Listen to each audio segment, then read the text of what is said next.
Bonjour chers téléspectateurs du magazine Africa Supply Chain, bienvenue au nouveau numéro de l'entretien exclusif. Aujourd'hui, nous avons le plaisir d'être accueillis par M. Cham au niveau des FH Rail Services. Bonjour M. Cham. Bonjour. Et merci de nous avoir accueillis ici dans vos locaux pour cet entretien exclusif concernant le magazine Africa Supply Chain. Donc, pour démarrer, est-ce que vous pouvez nous parler un peu plus sur votre parcours qui vous a amené jusqu'à être aujourd'hui le directeur de FH Rail Services? Bonjour Africa Supply Chain et bonjour les téléspectateurs. Bon, tout d'abord, j'ai fait mes études en France. Je suis sorti en 2006 à l'université de Lille avec un master d'ingénierie en génie civil. Après, j'ai eu une décennie d'expérience en France dans le domaine des transports, dans le domaine de la construction des lignes de transport sur site propre, notamment en tramway et en ligne à grande vitesse.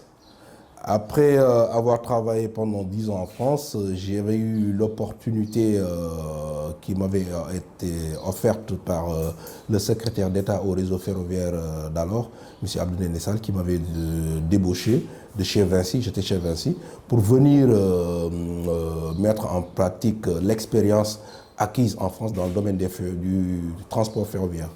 Et c'est en 2016 que je suis rentré à Dakar et j'ai intégré l'Agence nationale des chemins de fer qui était logée au ministère des Infrastructures et des Transports terrestres. Donc c'était pour travailler beaucoup plus sur la construction de la ligne Dakar-Tamba, sur ce projet-là. Ben, j'ai travaillé pendant 9 mois sur ce projet. Après, j'ai quitté le ministère pour intégrer le groupe FH en mai 2017. Donc FH a créé une société, une succursale qui s'appelle ERS, FH Rail Service, dont je suis le directeur. Super, super, très bien. Aujourd'hui, le thé a été lancé avec succès par le président de la République Macky Sall. Donc l'activité a commencé. FH Rail Services a été un grand artisan de ce projet. Est-ce que vous pouvez nous en parler? Quel a été votre rôle en tant qu'ERS, une branche de FH, sur ce projet? Bon, sur ce projet, d'abord, je me permets de rappeler un peu les grandes lignes, si vous me le permettez, de ce projet. Le projet est logé au ministère des Infrastructures des Transports terrestres, le MITTD, et qui a fait une DSP, une délégation de service public, à l'APIX, qui est le MOAD de ce projet. Et il a été alloti en 6 marchés, M1 jusqu'à M6. Donc M1 s'occupe de tout ce qui était, tout ce qui est construction de la ligne, la plateforme, les ouvrages d'art, la voie ferrée, sur les 2 voies à écartement standard. Et M2, M1 est constitué de FH, le groupe FH, Yapi Merkazi, qui est une entreprise turque, et groupe CSE, qui est une entreprise sénégalaise. Après, M2 est constitué de NJ Uneo Thales, il gère tout ce qui est système et signalisation ferroviaire et caténaire. M3, qui est constitué par NGE, gère tout ce qui est ripage de la voie métrique. Parce que c'est le moment de rappeler la construction de nos 2 nouvelles lignes à écartement standard. Il y avait aussi une autre ligne à écartement métrique qui était gérée par NGE. M4, c'est l'ensemble des gares, parce qu'on a aujourd'hui 13 haltes et 2 gares emblématiques, celles de Diamniadio et de Dakar. Donc ces marchés qui ont construit toutes ces gares et des haltes sont des marchés M4. M5, c'est Alstom, où aujourd'hui on a 15 rames qui ont été fabriquées par le groupe Alstom. Et M6, c'est l'actuel exploitant et mainteneur de cette ligne. Donc pour revenir à votre question, M1, qui était chargé de gérer tout ce qui est construction de la voie, a aussi été en charge de la gestion de la sécurité ferroviaire par sa succursale ERS, qui est FH Rail Services, qui a été créée en 2017. Et ça fait 4 ans que ERS existe. Donc ERS a assuré toute la sécurité ferroviaire de ce projet. Donc la gestion de la sécurité ferroviaire, quand on entend par sécurité ferroviaire, tout ce qui est assuré, tout ce qui est pour éviter les accidents ferroviaires qu'on connaît tous, ce qu'on appelle fameuse la règle des 3C et des 3D, les collisions latérales, collision frontale, rattrapage, dérive et déraillement. Donc pour éviter ces risques ferroviaires, il fallait y mettre en place une société qui assure toute cette gestion de cette sécurité. Voilà, donc c'est nous qui avons assuré la gestion. On est une trentaine et c'est un métier nouveau qui était méconnu par les Sénégalais, parce qu'il faut se rappeler, en Afrique de l'Ouest, le Sénégal est le premier pays quand même à avoir ces métiers-là. Parce que la ligne qui existe a été créée depuis les colons. Donc depuis les colons, on n'a pas eu de ligne nouvelle. Donc la création de cette ligne nouvelle fait appel à de nouveaux métiers. Donc je rentrerai beaucoup plus dans les détails. Donc pour conclure, ERS, son rôle était d'éviter ces accidents que je viens de préciter. Voilà. Et en plus de ça, il faut le voir comme étant un régulateur de trafic. Donc c'est nous qui avons assuré cette régulation de trafic pendant la phase travaux. Et Dieu soit loué, on n'a pas connu d'accident dû à un mobile enrayé, ni d'accident mortel. Super, super. Juste pour préciser que cette gestion de la sécurité, c'était en phase travaux. Mais actuellement, cette gestion de la sécurité est gérée par CETER. Effectivement. Donc en phase travaux, il va bien distinguer quand même tout ce qui est... Parce qu'en phase travaux, on parle de train de travaux. Mais en phase exploitation, c'est une autre sécurité qui est gérée par la CETER aujourd'hui. Donc cette gestion de sécurité quand même nous amène à éviter ce qu'on appelle pour la sécurité des biens et des personnes aux abords de la voie et dans le train aussi. Voilà. Parce que les métiers de ERS aussi, c'était d'accompagner les clients dans le pilotage et l'ordonnancement des projets. La formation aussi des risques ferroviaires, parce que je me dois de le rappeler, nous avons formé 5000 collaborateurs sur ce projet. Voilà. Et aussi, c'est une mission de sécurité ferroviaire qui est le pilotage de la sécurité ferroviaire, tout ce qui est gestion des lignes fermées, ainsi de suite. Vous avez travaillé, comme vous l'avez dit dans votre présentation, à NCF, l'Agence nationale des chemins de fer.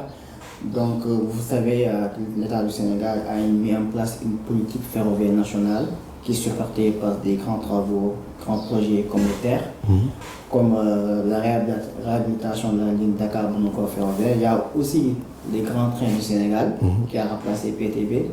Aujourd'hui, qu'est-ce que ERS peut apporter à l'État du Sénégal pour son plan national ferroviaire?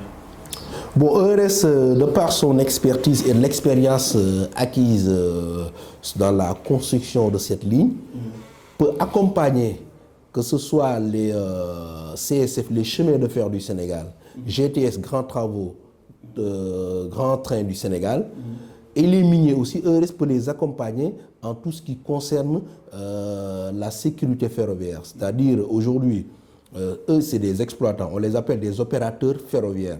Donc, qui parle d'opérateurs ferroviaires parle forcément de la sécurité ferroviaire. Parce qu'aujourd'hui, on a des trains commerciaux, notamment ceux de CFX et ceux de GCO, qui acheminent des produits miniers. C'est des trains minéraliers. Donc, ces trains minéraliers, pour qu'ils partent avec, sur une ligne, on a besoin quand même de quelqu'un qui puisse assurer la régulation des trafics.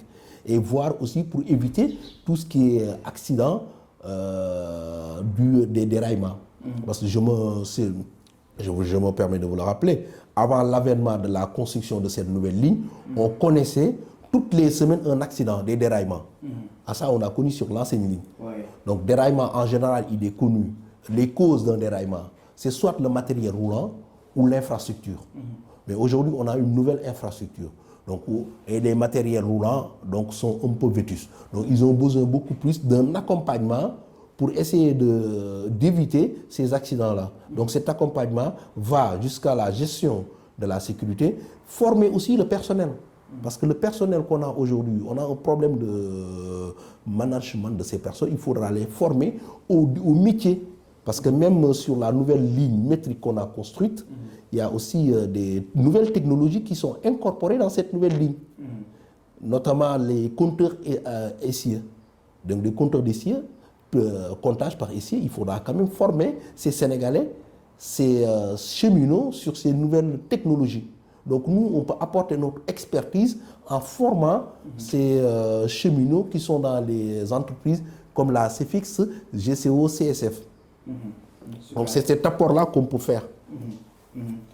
Ok, merci pour cette réponse brillante. On parle toujours de la formation. Oui. Donc on continue sur ça. Vous êtes ingénieur, vous avez été formé en France. Aujourd'hui, le ferroviaire, c'est une nouvelle technologie, comme vous l'avez dit. Et c'est des technologies qui ne sont pas tout simples à manipuler.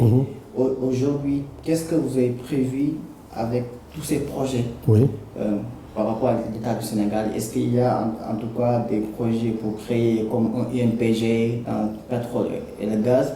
Est-ce qu'on peut s'attendre demain à avoir un centre de formation spécialisé pour les métiers ferroviaires qui vont permettre quand même d'avoir ce transfert de compétences? Parce que le Sénégal est bientôt dans la sous-région, il y a beaucoup de projets ferroviaires. Est-ce que vous pouvez nous en dire? Bon, après, il faut dire les choses telles qu'elles sont. Hein. Voilà, parce que quand il y a eu, quand on a découvert le gaz et le pétrole, son Excellence le Président de la République a mis en place ce qu'on appelle l'INPG. Donc il a quand même demandé à ce qu'on recrute des Sénégalais qui sont à l'extérieur, qui ont une certaine expertise pour pouvoir gérer ce pétrole et ce gaz-là. Mais malheureusement, on n'a pas ça au Sénégal, sur le ferroviaire. Voilà, donc aujourd'hui, si on regarde dans tous les pays développés, hein, parce qu'aujourd'hui, il faut le rappeler, c'est le moment de le rappeler, tous les pays, à l'instar des pays développés, le transport ferroviaire est quand même capital. Capital, parce qu'aujourd'hui, nous, au Sénégal, on a un système de transport pendulaire. Vous avez pu le remarquer. Le matin, quand vous venez, les gens se rallient vers la capitale, et le soir, c'est vice-versa. Donc aujourd'hui, et en plus de ça, au-delà de cette, comment ça s'appelle, de ce trafic pendulaire, nous avons des camions maliens qui sortent. On a plus de 500 camions maliens qui sortent du Sénégal. Donc aujourd'hui, on a une infrastructure routière qui ne va pas atteindre sa durée de vie, comme après avec des dégradations, avec des risques d'accident. Donc ce qu'on devait faire, c'est beaucoup plus faire une politique de stratégie basée sur une politique ferroviaire. Autrement dit, il faudra mettre en place une stratégie à savoir, on est là et on va arriver là.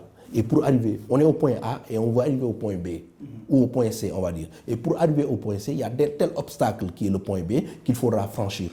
C'est comme ça que les pays développés ont pu faire pour s'en sortir. Je donne un exemple. Après l'indépendance, le Sénégal était beaucoup plus avancé que le Maroc en termes de ferroviaire. Mais le roi, qu'est-ce qu'il a fait? Il a nommé quelqu'un, il lui a dit, si tu me rends compte directement au roi, il n'y a pas eu d'intermédiaire et je vous donne carte blanche. Tout ce que vous avez besoin pour faire développer le chemin de fer marocain, n'hésitez pas, je ne vais pas hésiter sur les moyens et je mettrai des moyens à votre place, à vos dispositions du moins. Donc ce monsieur qui a été nommé, aujourd'hui, si vous regardez, en Afrique, le Maroc est le seul pays à avoir une ligne à grande vitesse. Une ligne qui est capable de rouler à 300 km à l'heure. Et pourtant, on était plus avancé que le Maroc.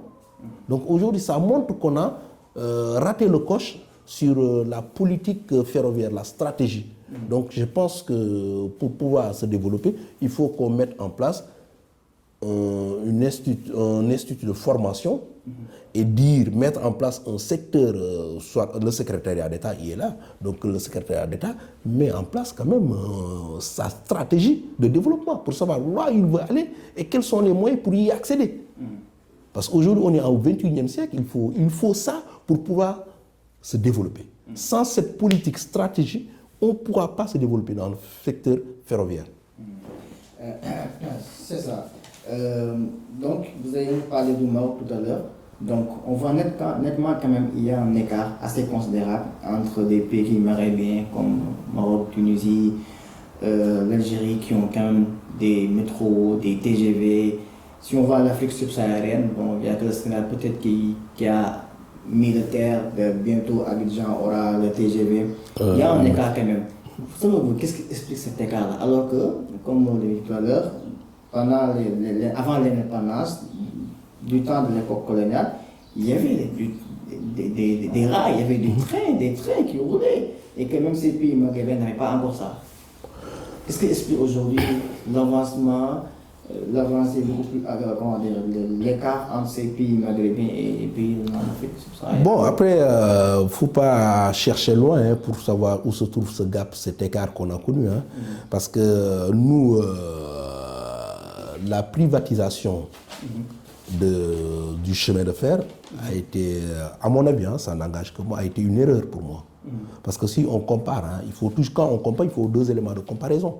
Si on regarde le Maroc, il y a ce qu'on appelle l'ONCF, Office national du chemin de fer, qui est une structure qui est gérée par l'État marocain. Et donc cette ONCF-là, c'est eux qui gèrent tous les projets ferroviaires de l'État. Si on regarde la France, on a la SNCF, la Société nationale des chemins de fer. Donc c'est toujours l'État qui gère. Mais nous, au début, on avait les chemins de fer du Sénégal qui étaient sous la présidence d'Abdou Diouf, avec Mbaye Diouf qui était là-bas.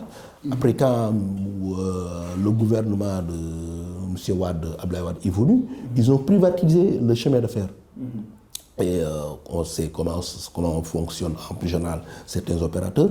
Quand on privatise, ce qui les intéresse, c'est beaucoup plus les recettes. Donc il y a eu un déficit de maintenance de ces infrastructures ferroviaires. Parce qu'une infrastructure ferroviaire, pour qu'elle puisse quand même durer pendant 50, 60 ans, 100 ans, il faut quand même ce qu'on appelle un entretien. Donc on a eu des défauts d'entretien et ce qui nous a valu, au résultat des courses, aujourd'hui on se retrouve avec une infrastructure qui est vétuste, qui est délabrée. Si vous regardez au-delà de Diamniadio, la voie métrique qu'on a, mais elle est sur certains tronçons, le rail ne se repose plus sur du ballast. Il n'y a plus de ballast, il n'y a plus de traverse, c'est calfeutré, c'est ensablé. On voit donc il y a un défaut de maintenance.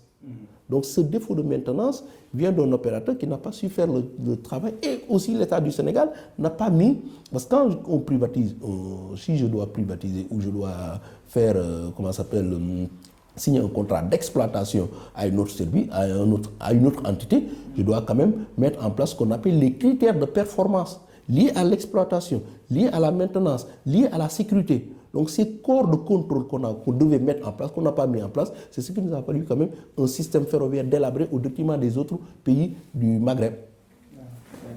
Mais est-ce que c'est seulement cet aspect qui explique aujourd'hui que un pays comme le Sénégal, qui a même connu une bataille d'après l'histoire entre l'Adjour et le colonisateur, est-ce que ça qui explique seulement qu'on est en retard sur ce mode de transport? Oui, ça explique une partie. Aussi, il y a aussi, c'est ce que j'allais dire. Voilà, les gouvernements qui sont venus, bon, par exemple, si on regarde le gouvernement de Maître Abdoulaye Wade, était beaucoup plus orienté sur l'infrastructure routière. Voilà. Donc c'est le moment quand même de saluer son excellence qu'il a réalisé sur ce projet du TER. Quand même, il faut le dire, c'est un bijou quand même. Ça va changer considérablement le quotidien des Sénégalais. Ça c'est sûr. Parce qu'aujourd'hui, le chemin de fer qu'on a une capacité le train peut prendre, on peut faire une exploitation jusqu'à 115 000 voyageurs jour.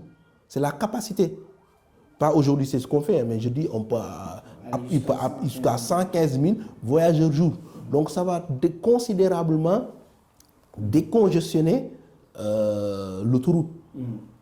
Voilà. Donc le président Macky Sall a mis en place quand même, il a fait il a dit le PSE. Donc il faudra, parce qu'aujourd'hui on le voit, Dakar est saturé, il faudra quand même aller vers décongestionner un peu Dakar et la circulation. Donc on a mis en place à Diamniadio le pôle urbain de Diamniadio par le projet du PSE, dont le TER fait partie de ce projet du PSE.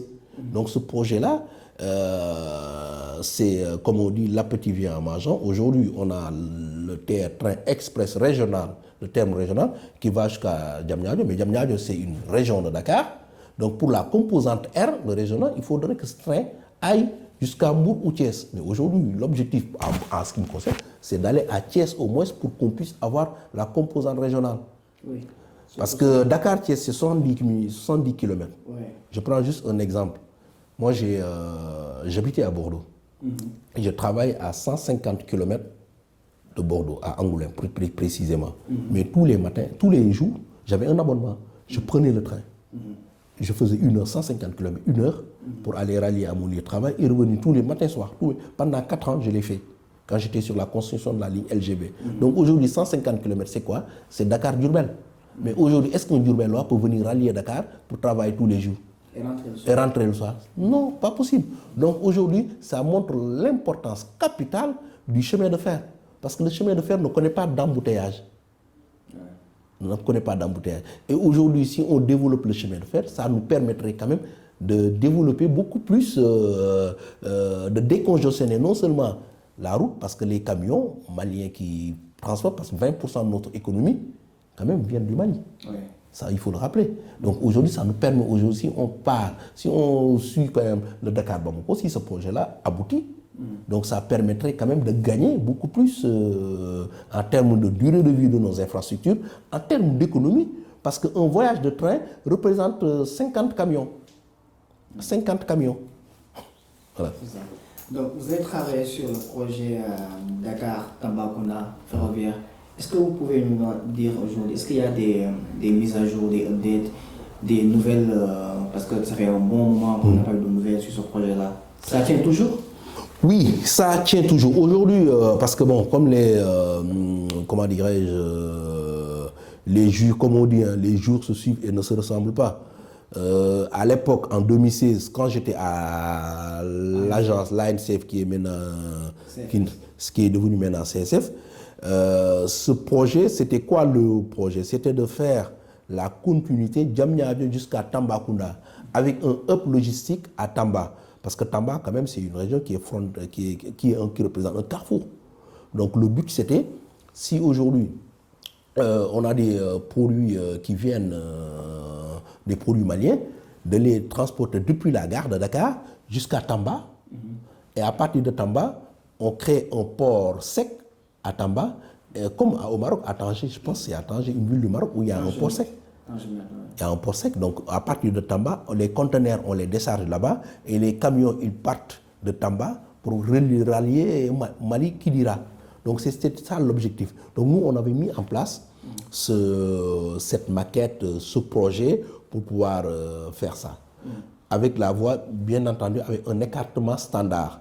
C'était à l'époque avec notre ministre des Infrastructures, Elimanso Elimankan. Après, il y a eu un changement.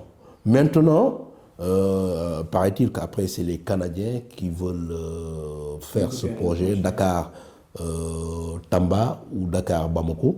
Mais on a changé de stratégie. Ce n'est plus sur un écartement standard, mais on se pencherait beaucoup plus sur la rénovation ou la réhabilitation de la voie métrique.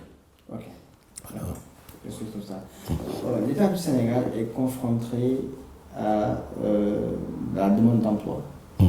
Est-ce que vous pensez que le ferroviaire, comme outil qui permet le développement économique, peut permettre en tout cas de participer à cette demande d'emploi pour permettre aux jeunes d'accéder à l'emploi?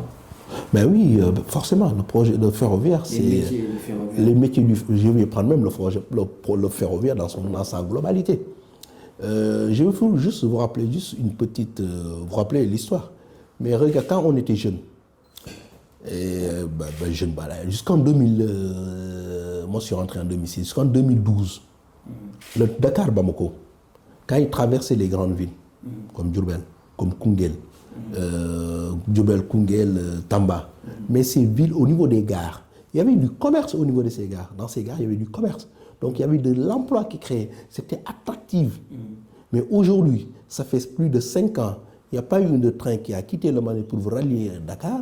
Donc ces gares sont délabrées, on constate une ville meurtrie. Donc on n'a pas d'emploi. Donc aujourd'hui, le fait de relancer le système, de relancer le ferroviaire sur l'axe Dakar-Bamako, ça permettra non seulement de créer de l'emploi et de faire revivre les villes comme Diourbel. Aujourd'hui, la gare de Diourbel, si on va à la gare de Diourbel, c'est comme un cimetière. Donc aujourd'hui, si on relance le système ferroviaire, ça nous permettrait quand même d'avoir de l'emploi et d'avoir une ville qui vive, une ville qui bouge. Donc ça, c'est un des... Parce que quand on dit un projet ferroviaire, ça coûte de l'argent, tout ça, mais il faudra regarder l'impact derrière, l'impact économique derrière. Parce que sur ce projet-là, il y a eu quand même plus de 10 000 personnes qui ont été employées. Nous, rien qu'à chez FH, il y a eu 5 000 emplois.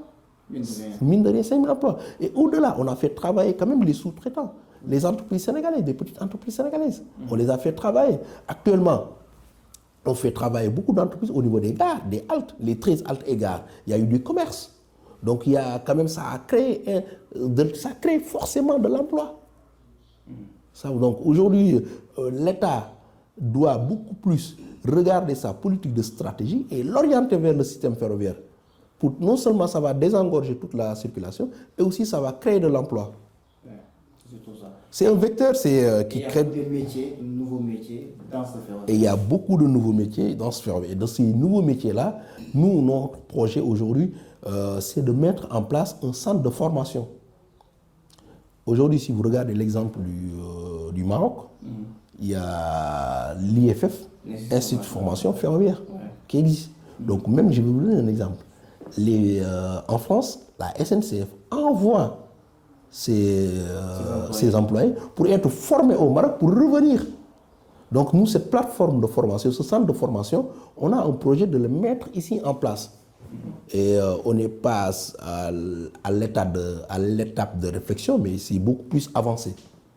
Parce qu'on a eu quand même l'expérience sur ce projet ferroviaire. On a quand même formé plus de 5 000 collaborateurs, on a sensibilisé plus de 5 000 collaborateurs sur ces différents métiers. Et les métiers du ferroviaire, nous, ERS, quand on venait en 2017, j'étais le seul. Aujourd'hui, on est une trentaine. Et on a formé des Sénégalais aux différents métiers qui existent sur ce ferroviaire.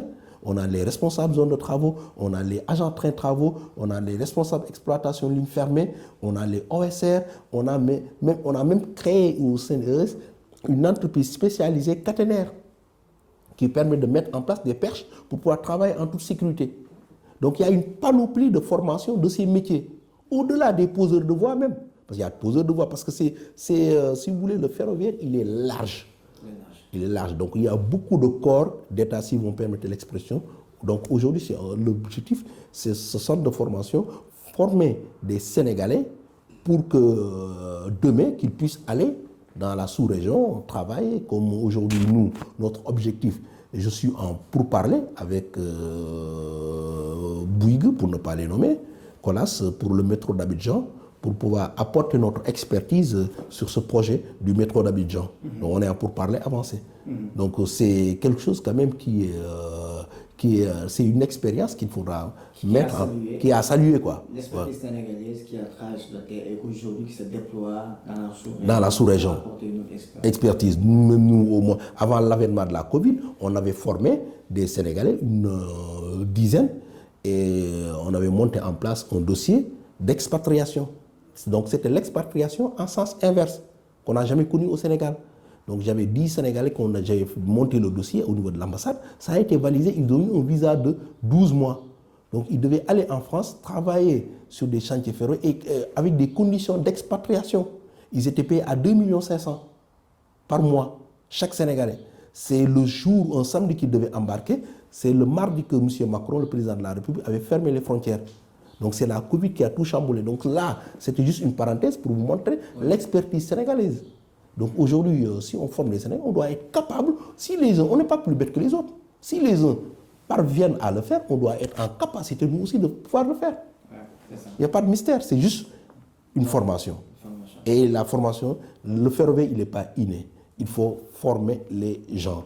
Donc ça demande beaucoup plus, mettre en place un centre de formation, qu'on soit une panoplie de formation ici en Afrique de l'Ouest. Aujourd'hui, dans le pays des Maghreb, Maroc a déjà son institut. Donc nous, l'objectif d'avoir un centre de formation ici, qu'on forme à tous les Sénégalais, y compris même les Ivoiriens qui veulent. Pourquoi aller se former en France alors qu'on peut se former ici? c'est ça. Pour finir, que pensez-vous du magazine Africa Supply Chain?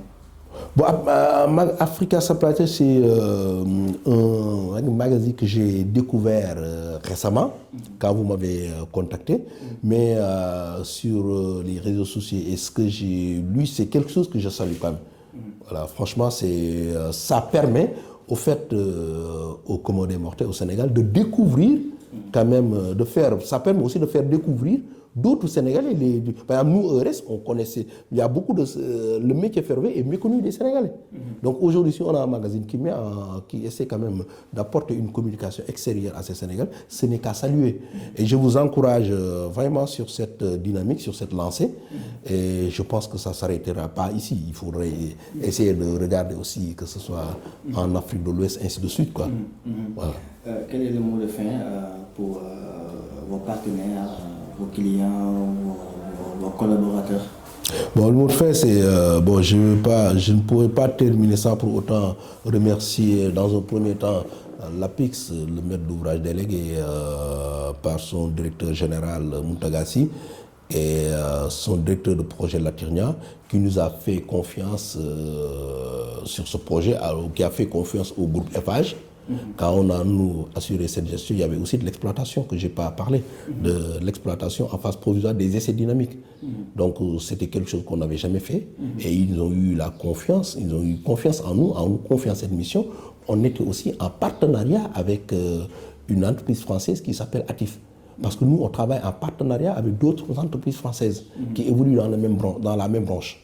Donc on était en partenariat, donc je remercie au travers Atif aussi pour leur apport sur la réussite des essais. Et aussi tout le groupe FH et l'ensemble aussi de mes collaborateurs. Parce que comme on dit, les meilleures réussites sont celles que l'on partage. Nous, aujourd'hui, on est prêt à partager les réussites qu'on a eues sur ce projet. Et aussi, on est une équipe. Il n'y a pas que si j'étais seul, j'allais pas... Tout ce qu'on a connu comme résultat, Bamba Thiam seul ne peut pas le faire. Donc j'ai une équipe qui est soudée.